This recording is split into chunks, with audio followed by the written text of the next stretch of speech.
I can follow on and maybe try and weave together. It's kind of a challenge because I have a way of understand, like these questions of how do we be effective and how do we ensure that what we do has consequence.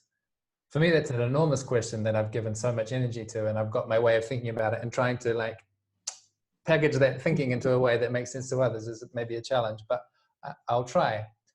Steve, you said kinship earlier, and I really like that word because it invites in all of these related concepts that most of us understand. So we have this whole body of language around family relationships. So I have siblings, I've got parents, I might have kids one day, I've got cousins, nephews, nieces. Like there's so many words to articulate, you know, okay, there's my siblings, and then there's my cousins, and then there's my second cousins, and then my in-laws. And it's a very sophisticated language for naming the different relationships that you have and the distance between those relationships. It's like a really scientific kind of difficult challenge to try and wrap some symbols around what those actual family networks look like. And we can do that with English, but in my view, there's like a whole missing piece of English where we have words like those kinship words, but not for family, but for the change that we're trying to make in the world. So like I heard the framework of I, we, world, for instance. It's a common one. And I've heard this like, okay, we can change our behaviors in our household. So that's, okay, that's one thing. That's at least a small group there.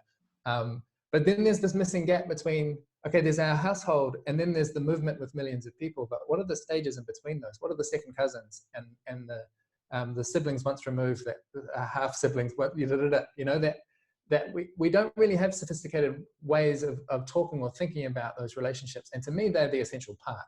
Like I don't really believe that small changes, you know, people say small changes add up or they ripple out, and I don't really believe that in my guts. Like I think that it's something more intentional and more coordinated than that. Like we can have billions of people on the planet making small changes, but if the framework we're in is a capitalist, patriarchal, colonized system, those small changes are probably just they're going to become fuel for the system. Like there are some bigger things going on at the same time. And so for me, the way that I feel confident in my efficacy and the way that I develop my self-care practice and the way that I'm more effective in my job and my organization is because I have my siblings and my cousins and my second cousins of activism, that I have known boundaries where it's like, this person I know really has me on this issue and they hold me to account. And you know, so on the question of eating less meat, for instance, say you decide for some reason that you want to be a vegetarian, it's really hard to change your habit if you spend all your life eating meat.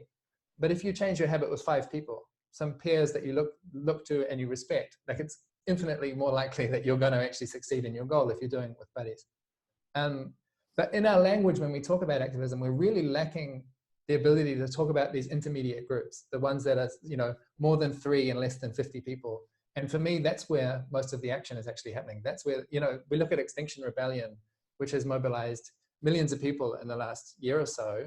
There's 12 people who got together and spent a weekend together and really designed the details of that movement. Like that, there's an actual known list of people that have a long history of relationships and strategy that they've built and designed that. And now that is being animated by millions of people in a decentralized way. But there's a very specific group of people, and like that, that's really where I guess my hobby horse, my focus is really on these small groups, like how to have that first circle of really close people who are supporting each other into their better behaviors, and then how to bring those small groups together in an effective way. And it feels like I'm in territory where there's just a whole lot of missing ideas that we're having to invent by doing it together.